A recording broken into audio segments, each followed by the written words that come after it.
local athletes, local events, local artists, local history. You're watching Clarksville Community Network.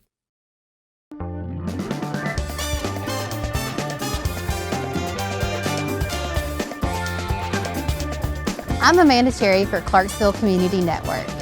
Today, I've assembled some friends and local community leaders together to share a little bit about their favorite dishes around town. Nothing can paint a better picture about a community better than their food.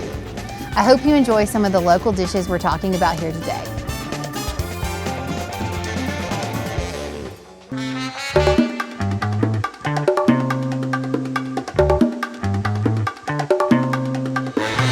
Chandra, it's wonderful to see you today. Well, thank you. Thank you for joining us.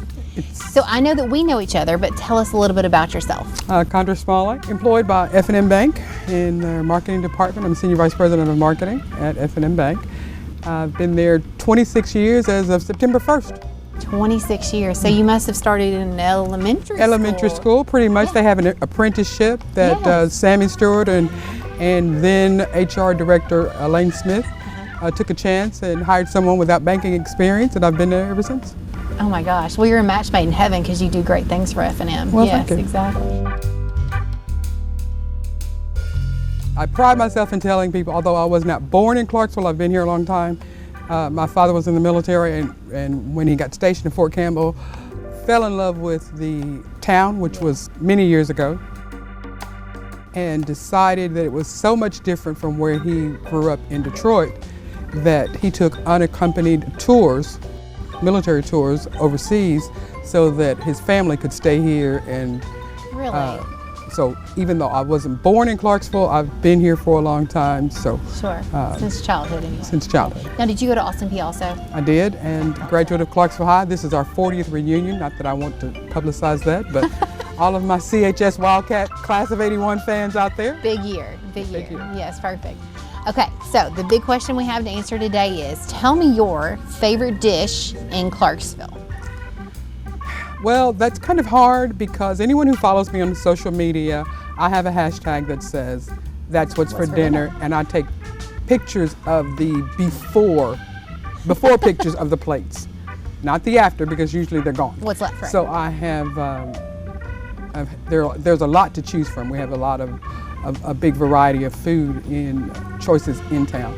But one that I'd like to highlight, for lack of a better phrase, is Reggie's BBQ on Trenton Rd.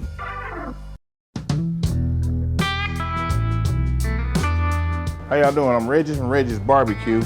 Yeah, I was originally in the Army, and I got stationed here. I liked it. I decided to stay. My kids liked it here. They didn't want to move anymore. So my wife and I decided to stay and make a life of it. It started off as a hobby in Germany. Didn't really have anything to do on my weekends and stuff. And meats were very cheap over there, buying them off the German economy. I started off just cooking ribs, and I was getting them dirt cheap so I could afford to screw up some or make something good, or I could afford to experiment with it, more or less. When I got here and I got out the Army, I wasn't planning on doing a business. My friends would have barbecues and they would always invite me, oh, hey, come over, but we want you to cook.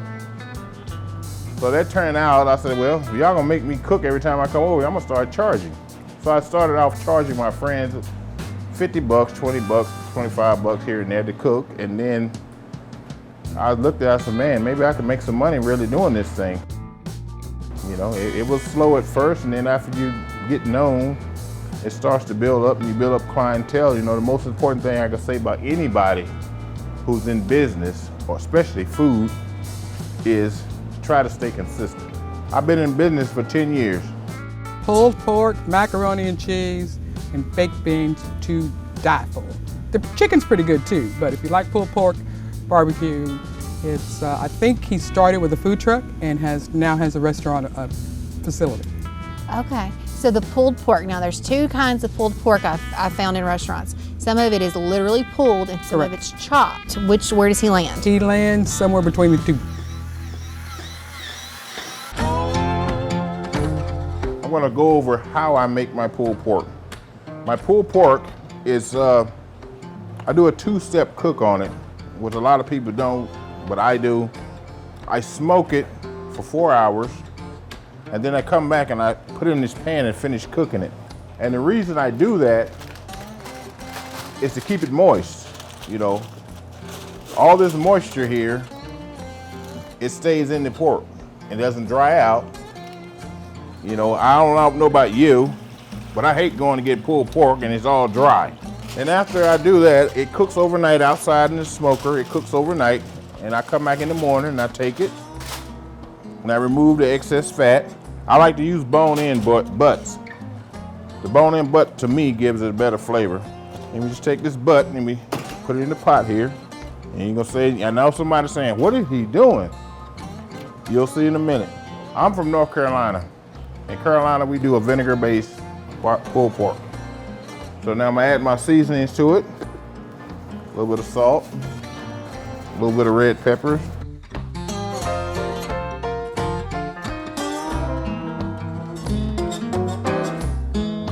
and vinegar. And I know somebody saying, that still ain't pulled pork. Well, we're getting there.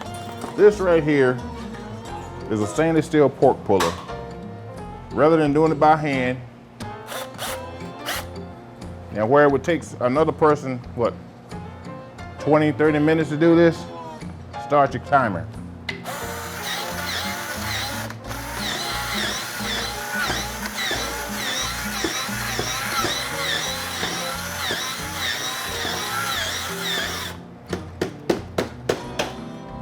That was what, about 30 seconds, pulled pork. Now, going back to that juice that I saved, we add some of it back in there. The pork flavor is all there, the smoke is all there. And that's how we do our pulled pork here.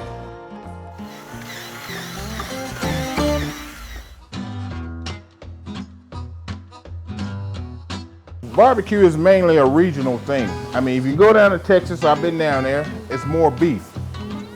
You go North Carolina, it's more of a vinegar base. I'm from North Carolina. If you go to North Carolina, you won't hardly find any ribs. You find pulled pork and fried chicken. That's their thing. And Texas is more beef. We already know that. And we go up north, they're more towards rib tips. I do those as well. They're more towards rib tips and smoked bologna. I ain't fooling with that, but. How you doing, Amanda? Are you ready to try it? I'm gonna make Amanda a plate with some freshly made pulled pork, some macaroni and cheese, and some baked beans. That's what she listed in her email when she contacted me. Right. Then I got a special little treat for her. I'm gonna put some ribs and a piece of brisket on it. So she can tell y'all about all of it. And y'all heard me talking about rib tips. This is what it looks like before it's cut up and put on your plate. It's a part of the rib, and what you do, you cut it in little strips like this. And in this rib tip, you have the gristle, you have your smoke ring, and it's basically it's a very delicious piece of meat. It's my favorite part of the rib.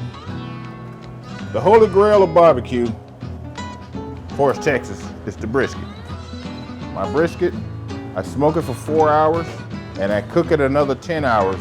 Then I take it out, and I cut it down, and I wrap it in plastic before I put it in the warmer to maintain the juiciness. It's all about the juice. Nobody wants dry barbecue. Now here you go, you cut the brisket. You're supposed to cut across the grain, and this right here is the point of the brisket. If it was a flat, I would be cutting it this way, but it's the point, so the point, the muscles are tending to run more this way, so we cut across the grain. Right there. There's your brisket. Ooh, falling apart. You got your bark, you got your smoke ring, and you got your brisket. And this thing is hot. Now I need to put it down. Baked beans are right here. Our baked beans, we have onions, peppers, and green peppers in here.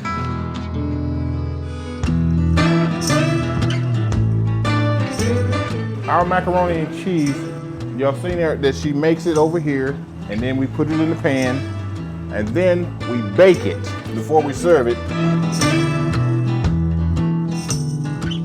It's coming out. I hope it looks all right. Might have been in there long enough, I don't know. How that look to you? I don't know. Oh my gosh. And to top it off, we'll give her a piece of cornbread. Okay, and the sauce is where it's at for me. Variety. Make or break is the sauce. The sauce. Is this a tomatoey sauce or a vinegary sauce? Well, both. I Okay. think that you have the choices. I personally prefer it without sauce. Oh, I it's like that good. The smoked in flavor of the pork is enough for me. I'm not a big ketchup fan. Okay, So, even with French fries, I'll use ranch dressing instead of. I'm into it. No judgment there. I'm into So it. I'm not big on ketchup. So for me, if the sandwich is good enough to have without any sauce, Plain is that's a high compliment. Now here we don't put any sauce on any meat. All our meats are seasoned and no sauce. I encourage everyone to eat it without the sauce first before you add the sauce. Because sauce is an enhancer. If you gotta have sauce on it to make a good barbecue, then you don't have good barbecue. You got good sauce, not good barbecue.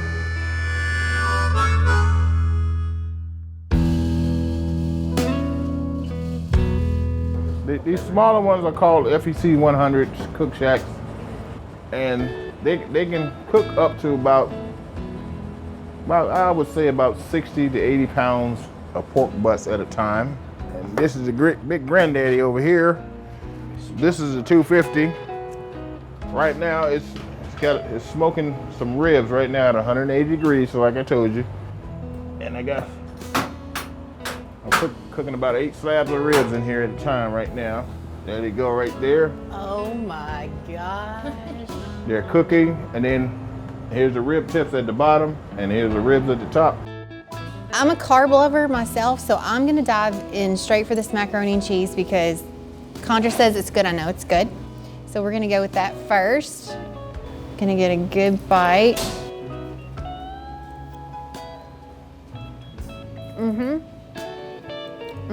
Oh, she didn't leave me astray. This is like your down-home macaroni and cheese. Don't even think about saying it. You cannot compare it to a box. It's good and cheesy, not overcooked on the macaroni, which is important. It's perfectly tender. Oh, yeah. That could come from the macaroni and cheese. It's so good. She specifically mentioned your macaroni and cheese. Okay, now tell me which meat I've got here. All right. Brisket. That's brisket. I know that from anywhere. Rib? That's as a rib tip. That's more of a northern thing. It's more like a snack. You're supposed to pop the whole thing in your mouth and just go to work. So it's the end of the rib, like It's the ends on the ends or the bone ends?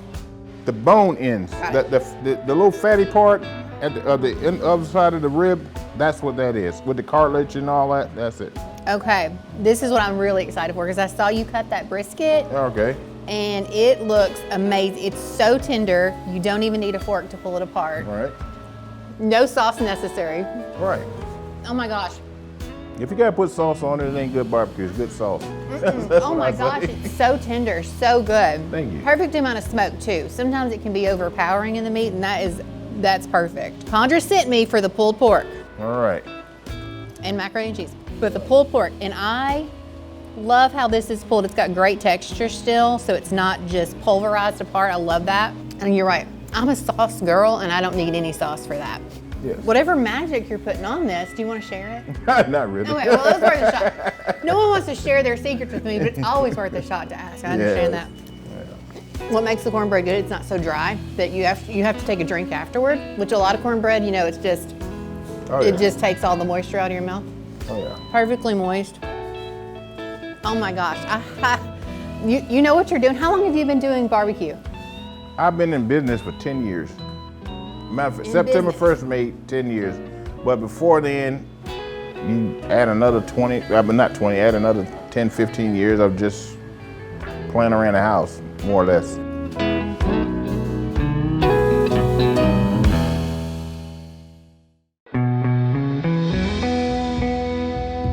So how many barbecues do you own / grills at your house? Not at my house, now I got only 2. Only 2. Now, what are your opinions on these new pellet grills? They're great. Do you like them? Okay, Yes. they're very polarizing with pros like yourself, whether they're worth it or they're kind of an easy way out. I love them. I mean, I got some of them. I use them here Okay. because they cut down on the work and they keep up and they come up with the quality. And just think about it. A pellet cooker is what? Wood. You're cooking with wood. Barbecue is mainly wood or charcoal or whatever. It's wood. So, and I was very skeptical. I bought one and kept it. I didn't use it for years. I mean, I just had the thing. And I said, I'm gonna try this thing. So I tried it. And I cooked some the traditional way, and I cooked some with the pellet way, and I couldn't tell the difference.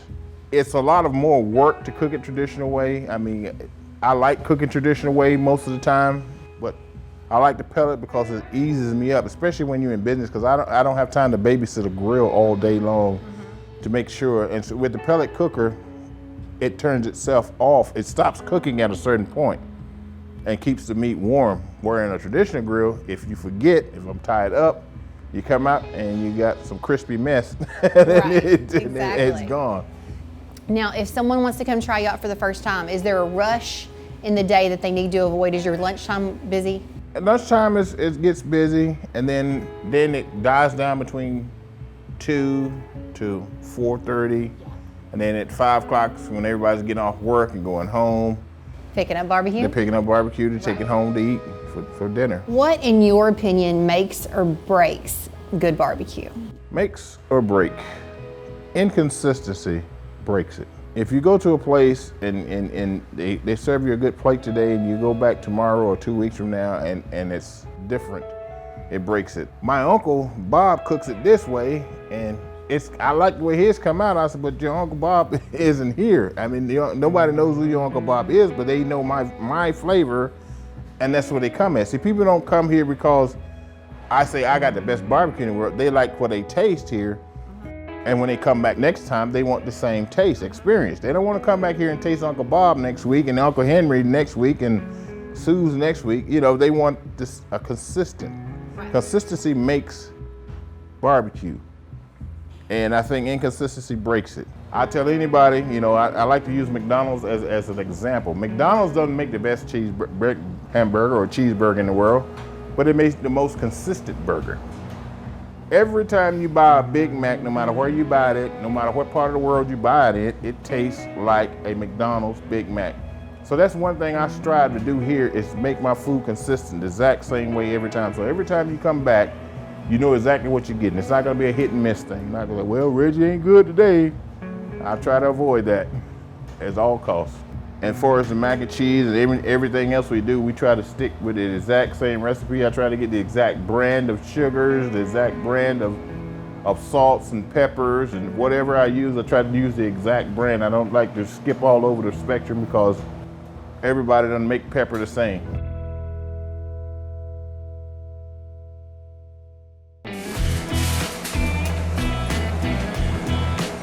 For Thanksgiving, I'll smoke turkey. Every once in a while, I used to smoke turkey legs every now and then. You know, I did it for a while, and then it kind of died out, and I think I'll bring it back probably around November, Thanksgiving time, turkey legs. Have fried turkeys, I might do those. You know, it depends on how many requests I get for which one, which way I go. I mean, some years I do both. I fry them and smoke them. I don't know which one I like better, the smoke or the fried. I mean, I don't know, both of them have great attributes. I can't, it's a toss-up. It'd be nice if you could smoke one and then fry it. Like smoke it halfway and then fry it. That would be the ideal turkey. Yeah. Wait a minute, now you done started something, see? I might even try that this year. I smoked fried turkey. And then fried it to lock in that moisture afterward. I think we could be on something. Yeah, you are on something. I may try that. I may smoke it for about an hour and drop it in the fryer. And if you need a guinea pig to test, yes. Call. Okay. You know.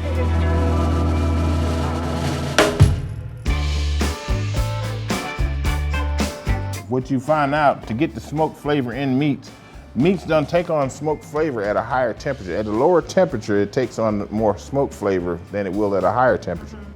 Because at a higher temperature, it's trying to cook.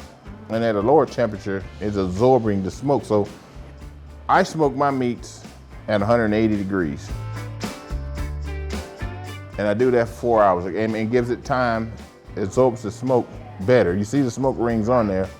And then I'll kick it up to 225 or 250, depending on what I'm cooking, to to cook that flavor once it's get in there, you know. Yeah, your smoke ring is like perfect on your brisket. I mean, that's exactly how you want it. That looks like it's in a competition somewhere. Yes. My goodness.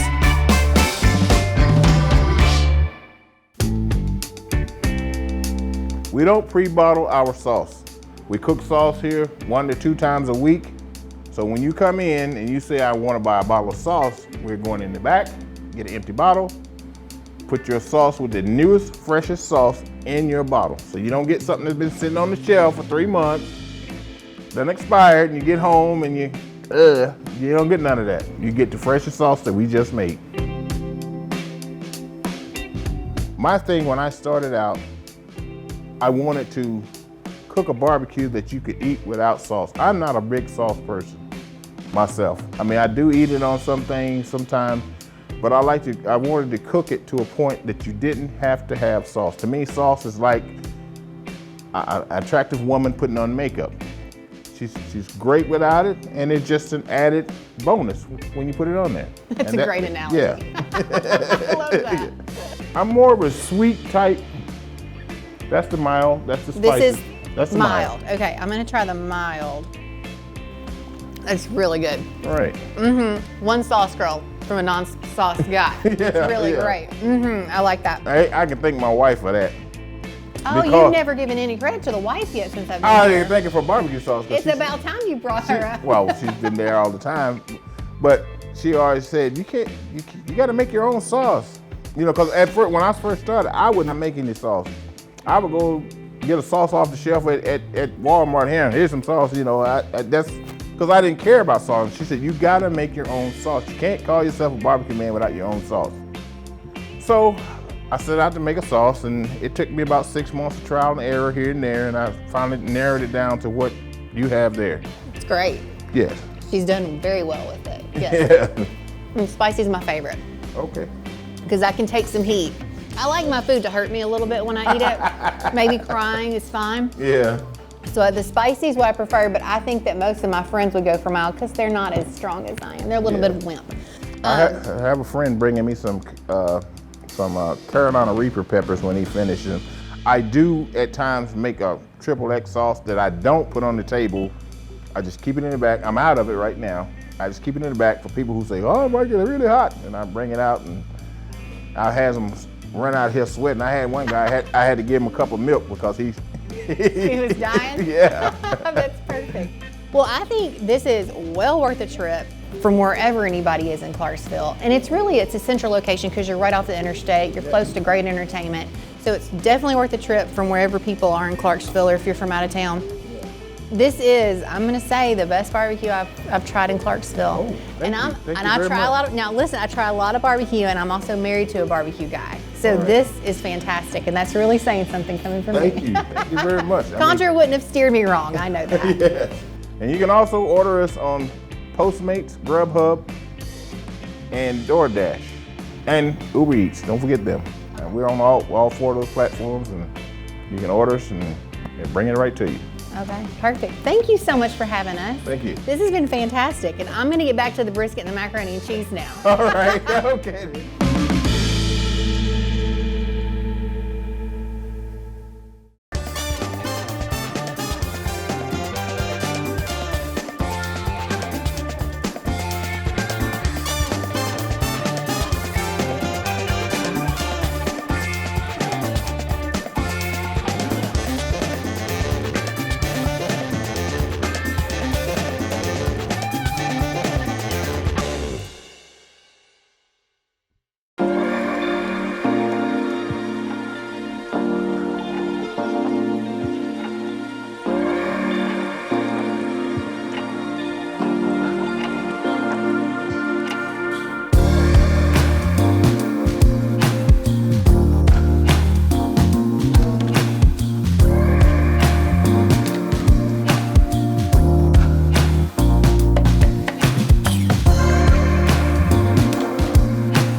local athletes, local events, local artists, local history.